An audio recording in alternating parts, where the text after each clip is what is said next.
Sila sa Milautangan, an adventurous king was restless by nature and wanted to travel to faraway places.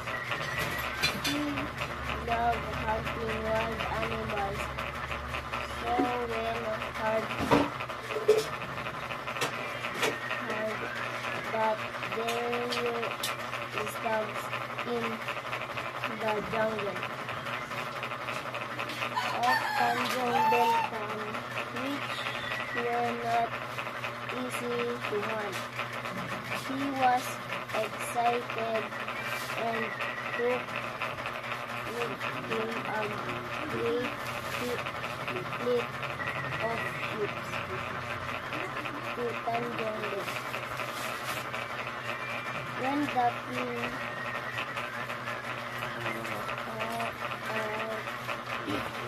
island,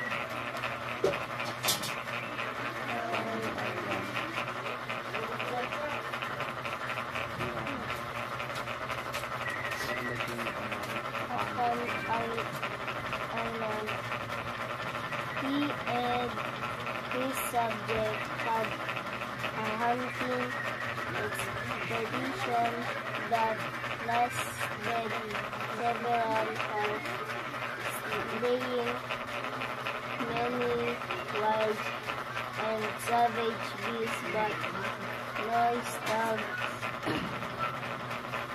Disappointed, the king, for he had a sense of unfulfillment in his heart.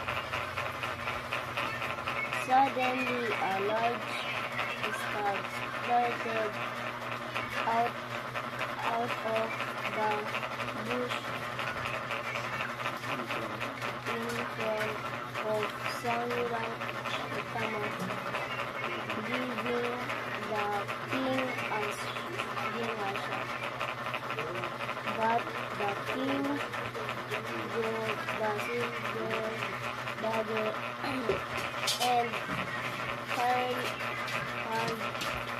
it at the stags, only grazing the animals.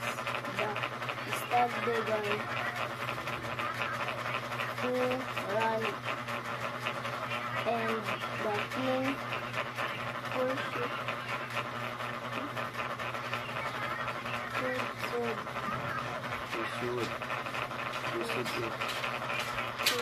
it in those days. It was either you hit or nothing. The stag ran through the jungle and darted up a knoll. The king followed the stag up in hill, but upon reaching the summit, the stag was nowhere to be seen. There was a large rock, so the king climbed it and broke the land and sea spread out around him. In the distance, he saw a stretch of white sand on the island. Shangila Utama was fascinated by the sight of the island. He turned to one of his subjects who had followed him. What is the name of that island? The subject that look into the distance and smiled. What is Temasek? Your Highness. Then we are doing them. The king ordered the fleet to set sail and they began on their journey towards the island. Suddenly, the ocean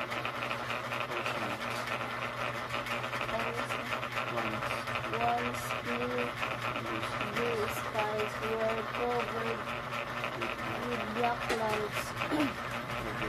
Heavy rain poured from the island and strong winds profound people to hear the ship part.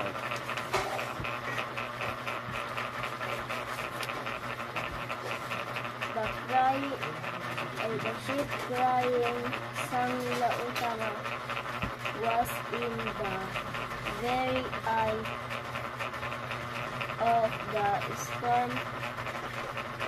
The crew lowered the sail, started to drain the water from the ship and get most of the cargo for get Missouri.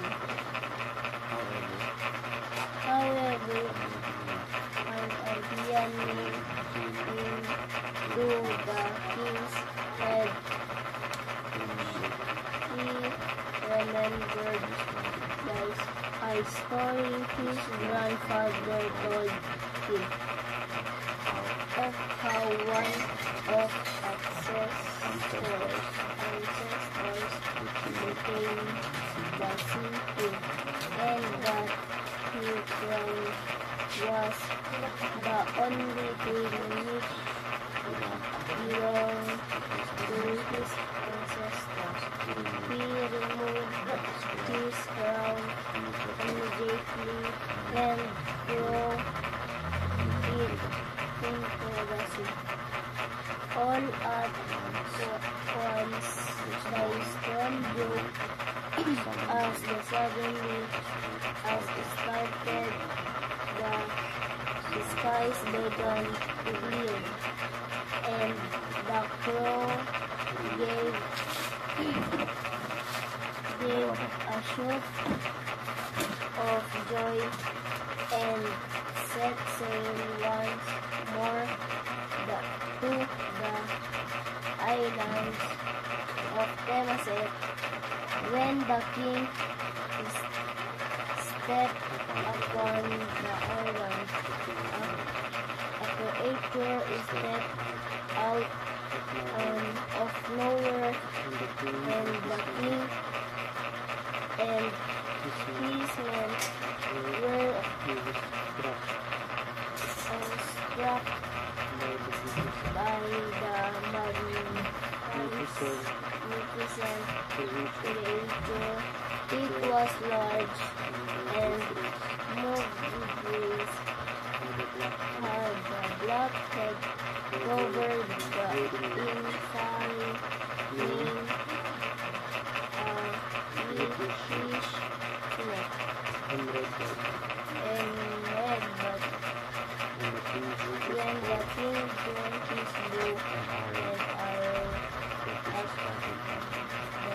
this started back at him with golden eye and let out a ridiculous roar before leaping in the jungle. What sort of animal was that he asked? A wise old man stepped have seen animal and escaping from the forest. Perhaps is a scene but I wonder how it got all the way here. This must be This a must be a great place. With With such a beautiful animal Let us that live here. live here on island Singapore. So ano sa tingin mo yung kwento na to tungkol sa ano?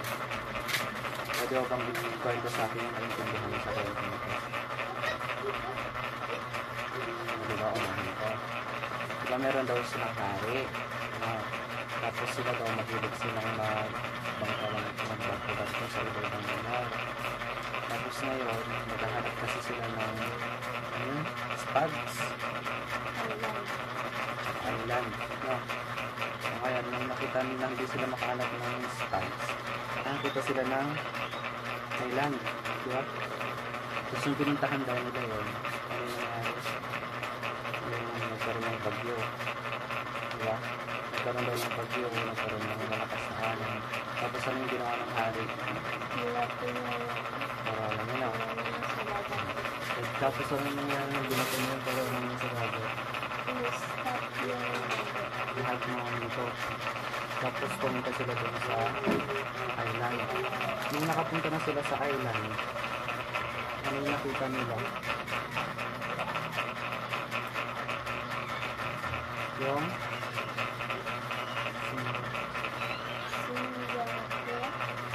yung lion. Yung singa. Sabi ng matanda, di ba? Sabi ng matanda, that is a singa. Tapos sabi niya, ano yung pinangalan nila dito sa island na yun? Singapura? Ha? Singapura. O para rin siyang alamat siya ng Singapore. Alam mo Singapore? Di ba sa Singapore ay merong lion na malaki? Tapos sa bubog ng tubig. Yun, alamat nun. So, tinawag na Singapore yun kasi meron silang nakitang Singa. Singa pa lang tawag nila nun. Singa. So, sige nga, ikaw nga ikwento mo sa akin ano yung mga kwento na. Sige na. Tumula ng una. Sige, tumula ng una. Sige na, ikwento mo na sa akin. Sige pa na guna. Sige na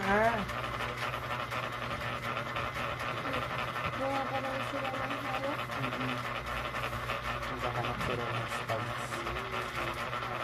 Tapos